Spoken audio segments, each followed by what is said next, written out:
Veterans Day is when we honor our heroes, but for a Hawaii veteran, Patrick Maniho, it is also a painful reminder of the ultimate sacrifice from a fellow soldier, a soldier Maniho is now fighting for. KITV4's Paul Drews has more in tonight's top story. Well, I've got contact with some snipers, over. The Vietnam War ended long ago, but that conflict has stayed with Patrick Maniho, who served with the 5th Cavalry 1st Battalion Charlie Company. Looking at me from the outside, I look like, I'm pretty good, but on the inside, I'm all messed up, man. Part of that is because of what happened on May 9th, 1968. The motors exploded down the line to my left, right there, and all hell broke loose. I mean, small on fire, motors exploding, everything, just started erupting. The Battle of Quang Tri was one of the deadliest battles of the war. We went in there with 180 men. We came out with 20. Fighting near Patrick was Peter Olivo, who was wounded while protecting the line, then injured again when he tossed Patrick more ammo during that deadly day. I started yelling for the medic, and he kept waving the medic off.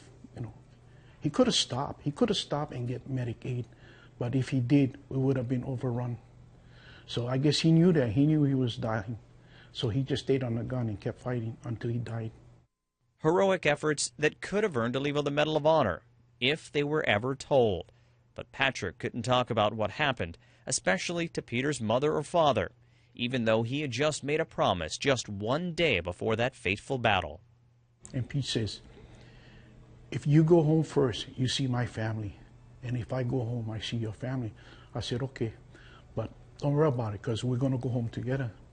Instead, for 40 years, Patrick carried with him the guilt of surviving when so many others died, and the knowledge that Olivo's actions were worthy of more than just the Bronze Star he received. Patrick finally shared that story just 2 years ago with Peter's younger sisters, but to do so, he had to relive the horrors of the Vietnam War. I find that it made me worse. Yeah. So I guess I'm not going to find healing, not at this time. But one day, he hopes to be able to tell his fellow fallen soldiers, including Peter, that he's finally finished with the war. To carry all this for 44 years is really hard, man.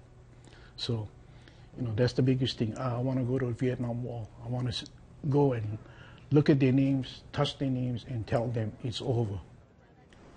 Why didn't Patrick keep his promise until 40 years later? Because when he recovered from his injuries on the mainland, he was on burial duty and watched a mother grieving over the coffin of another soldier.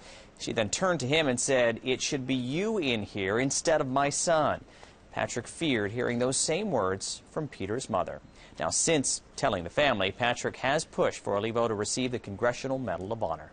Kenny?